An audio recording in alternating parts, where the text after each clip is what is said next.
Welcome back. This morning, we've been talking about Omaha's extensive streetcar project and how it's impacting the community. Actual rail construction is scheduled to start in January. Utility relocations have been ongoing and concurrent with mainline construction. That's all going to last until 2027. In the spring of 26, the design phase is expected to be finished, and then a year later, in spring of 2027, testing and commissioning are planned to begin, with again the streetcar projected to begin full service by fall of 2028. Well, the city says they are modeling their streetcar system off the one currently running in Kansas City. Chronicle's Quinicia Fraser spoke with anchor reporter Jamie Weiss from our sister station KMBC there, and she said most Kansas City residents were excited about the new transportation, but, and this may sound familiar, construction was a frustration. They turned the streetcar project into a way to work on some of the infrastructure problems. So sewage, water pipes that needed to be fixed. They used this as an opportunity where the street kind of needed to be torn up anyway to put in the rails. Okay, let's go ahead, fix these other issues, like maybe some water pipes that need to be fixed, some sewer pipes that need to be replaced. Other things construction wise that were an issue, parking, the implementation of the streetcar route, especially downtown, got rid of a lot of parking spaces. And that was probably one of the biggest issues for people, was having to adjust to that, losing a lot of those parking spaces and having to learn where they can park in the future. How did the city communicate construction schedules and road closures to the public? I think one of the best things TV stations like ours are able to do is to help spread messages of information like this. So they do a great job. They've done a great job for the last decade of anytime there's a construction alert, it goes out on social media, a press release is sent out.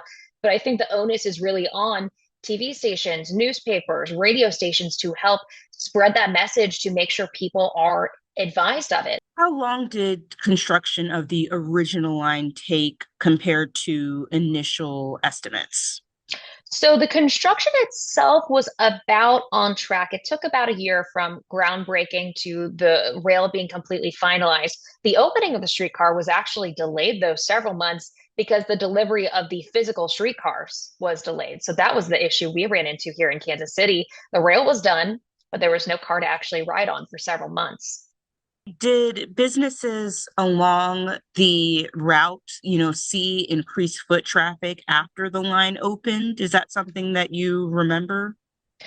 Definitely. I definitely think right after the streetcar opened, as more people realized, hey, this is an opportunity for me to get around town a little bit easier, they saw a lot more foot traffic. I think the issue was during construction, the front entrance for their restaurants, for their stores, may have been partially blocked. Maybe you only have a sliver of sidewalk that you can walk on. So again, I think the onus was on us, on radio stations, on social media, really to help clue people in of, hey, this business is open. You might just need to go this way or that way in order to get there. How has ridership trended since the opening? It has only grown. I remember we did a story that first week, and I think we had a report that thousands of people rode the streetcar in that first week. And now here we are, almost a decade since the streetcar first came to Kansas City, and we have had millions of riders on the streetcar. It's a free service. I think that helps a lot too, because it's a free way to get around Kansas City and in an area that I think is so car dependent as well. What better opportunity to get out and explore when you have a free option? Yeah. And the much anticipated extension of the Main Street line opened on Friday, October 24th. How long did the construction take on that new line? Gosh, okay, that one took about 3.5 years, but all things considered, they were fully on time when it came to the opening of this Main Street extension. I think there were some deadlines that were maybe a little bit looser than others. We always knew it would open in 2025. Was it going to be spring 2025 or fall 2025? That wasn't really narrowed down until we got closer to this year. But all things considered, they didn't run into too many delays. Of course, weather, we run into snow, that can delay things. Extreme heat can also cause problems as well. But for the most part, we've had no issues in terms of major delays on this project. How did businesses along the extension's path react to the construction? And how do you think they're feeling now that it's over?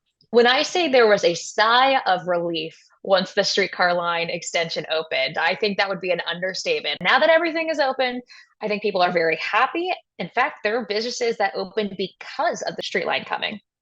Are there plans for a future extension to the riverfront? Yes, so that will be opening in the spring. So it's been an exciting time to be interested in transportation in Kansas City. The Main Street extension is done, and in the next several months, we'll be heading north to the riverfront to connect us to CPKC Stadium, the world's first ever purpose-built stadium for a women's sports team. And the timing's really critical too, because it's right before the World Cup, and CPKC Stadium is going to be a training center for a team that comes to visit. So it's a big deal. Are there any other plans to extend the streetcar to other parts of the city?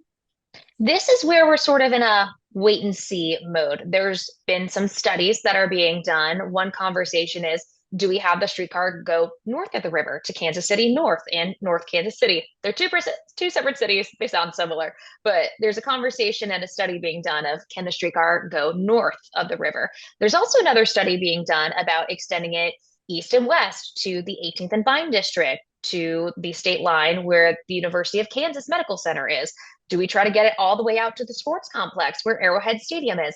I think for right now, those conversations are still many years away. There's just a lot of studies being done. That's sort of the first phase of the process, is looking into, is it sustainable? Is it feasible? How much is it going to cost?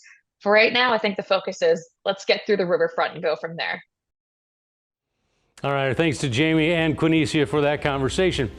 Remember, if you missed any part of the show, if you want to watch it again, it's available on the Very Local app. In fact, all KETV News Watch 7 reports are there on demand and free. So whether you desire it or not, Omaha's streetcar seems to be on track for operating in the fall of 2028. So until then, at least for the next month, maybe you can help out those small businesses being impacted. I'm Rob McCartney. Thanks for watching. We'll see you back here next Sunday morning for KETV News Watch 7's Chronicle.